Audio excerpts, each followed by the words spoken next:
he knows my chin is superior to his. So when you look at it like that, how can he beat me? Hell yeah, I'll fight you. I don't care about who you are. I'll fight you any day, anytime, anywhere. I don't care. So he kept on begging and begging and begging. Now he get it. Here I come. And he sustained attack against him. And down goes Jones on a horrible turn. And that is the first step. Canelo, ¿quieres pelear con Triple G? ¿Quieres echar el pollo?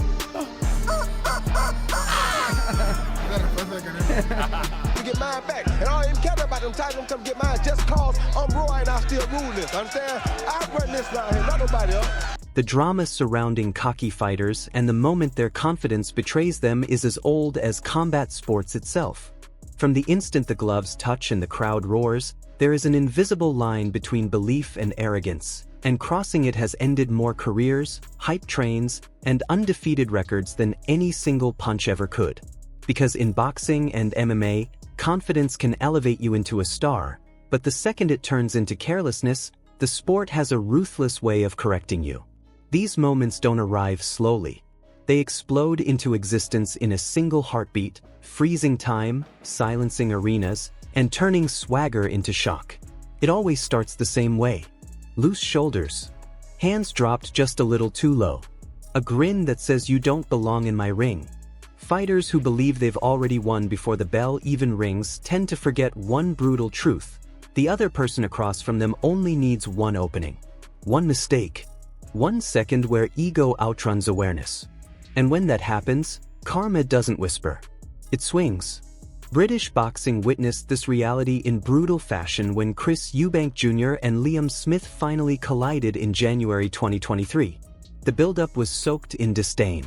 Eubank didn't just underestimate Smith, he dismissed him entirely, patting him down at the face-off like a teacher checking a student's homework. Every interview carried the same tone. Smith wasn't quicker. He wasn't stronger. He wasn't tougher. In Eubank's mind, the outcome felt predetermined. Inside the ring, the fight stayed competitive early, with both men finding moments and testing reactions. But confidence has a way of dulling instincts, and in the fourth round, Smith found the opening Eubank never believed existed.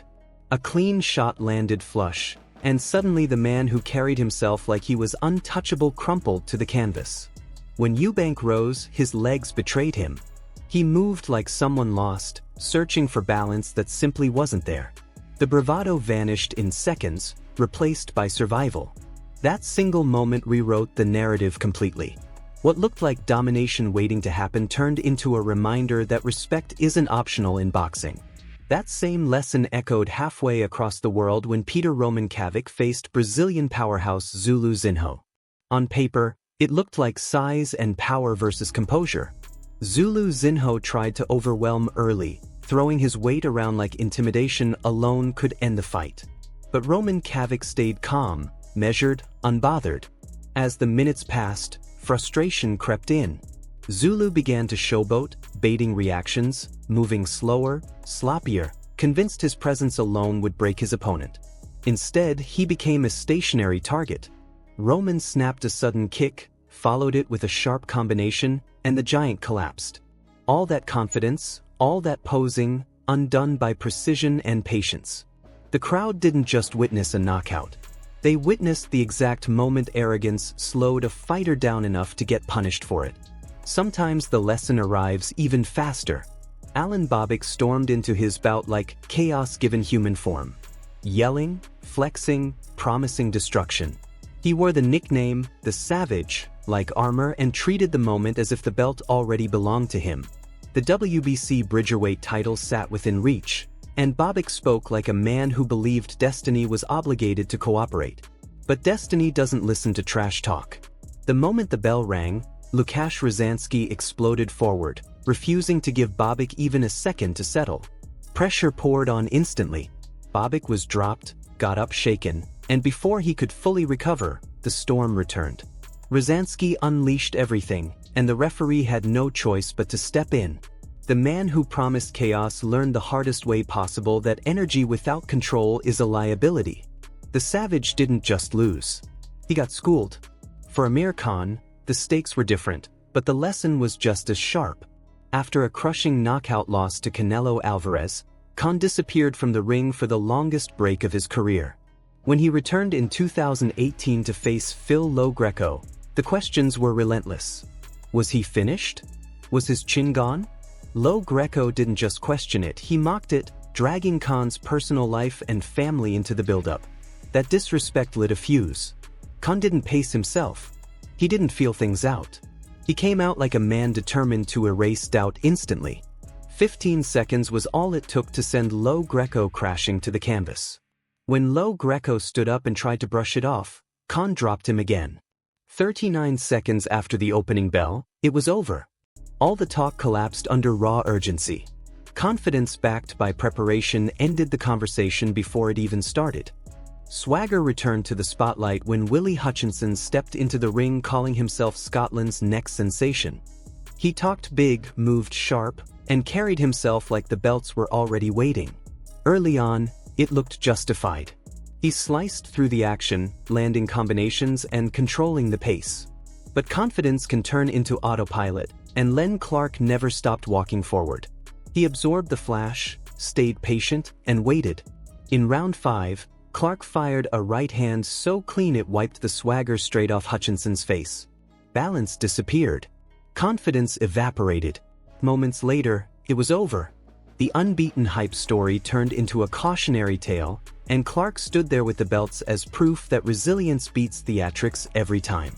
Few fights embodied hype and arrogance more than Canelo Alvarez versus Julio Cesar Chavez Jr. The build-up carried national pride, legacy claims, and endless trash talk. Chavez Jr. walked like he was inheriting greatness, promising to expose Canelo and reclaim his father's glory. But when the bell rang, fantasy met reality. Canelo didn't rush. He didn't posture. He dissected. Every round became a lesson in control. Chavez Jr. threw, missed, and absorbed punishment in return. 12 rounds later, Canelo looked untouched, while Chavez Jr. looked like he'd survived an endurance trial. The arrogance didn't get knocked out in one punch. It got dismantled piece by piece. Grudge matches bring their own brand of ego, and when Andre Mihailovic finally met Alex Henan, tension filled every second. Trash talk escalated until Henan even threw a cheap shot before the fight began. Mihailovic didn't react emotionally. He reacted professionally. Once the fight started, he peppered Henan with sharp shots, dropping him, allowing him up, then dropping him again before forcing a stoppage. Calm destroyed chaos. In MMA, the lesson hit just as hard. Jason King Solomon entered like royalty, undefeated at 40, basking in the spotlight like the cage was built for him. Across from him stood Amadi Chab, quiet, compact, dangerous. When the bell rang, Chab landed a perfect right hand. Solomon's crown vanished instantly. 10 seconds was all it took to remind everyone that swagger doesn't soften impact. Trash talk fueled Jorge Luis Gonzalez as he mocked Riddick Bowe relentlessly, acting like the fight was already over. But the bell told a different story. From the first round, Bowe punished him, each punch paying back every word spoken. By round 6, Gonzalez folded under pressure, and the smug grin that started the fight ended as disbelief on the canvas. Anthony Fowler learned a similar lesson against Scott Fitzgerald. Fowler talked, posed, and promised domination. Fitzgerald absorbed the early storm, stayed gritty, and when the opportunity came, he took it. A knockdown in the final round sealed a split decision win, handing Fowler his first loss and proving that persistence outlasts posturing. Perhaps no example of confidence colliding with reality is more iconic than Nassim Hamed versus Marco Antonio Barrera. Hame's entrance alone felt like a movie. He danced, posed, and fought with unorthodox flair that had overwhelmed everyone before Barrera. But Barrera didn't chase the show. He stayed disciplined, landed sharp shots, and let Hame's antics create openings. By the end, Barrera had outboxed him completely, handing Hame the only loss of his career and proving that accuracy humbles flash. Even legends are not immune. Roy Jones Jr., one of the greatest talents ever, carried supreme confidence into his rematch with Antonio Tarver. He talked, he taunted, he believed his brilliance would always save him. Early aggression gave way to a single moment where Tarver timed him perfectly. One counterpunch changed everything. The speed, the reflexes, the aura all vanished in an instant. These moments aren't just knockouts. They are reality checks. They are reminders that combat sports punish ego faster than any other arena in life. Confidence earns victories. Arrogance earns lessons. And the ring always keeps the receipt. If you enjoyed this deep dive into the moments when swagger met its breaking point, let me know what stood out to you most. Which knockout shocked you the hardest, and which fighter underestimated their opponent at the worst possible moment? Drop your thoughts in the comments, and if you want more dramatic boxing and MMA breakdowns like this, make sure to like the video, subscribe to the channel, and turn on notifications so you never miss the next story where confidence collides with consequence.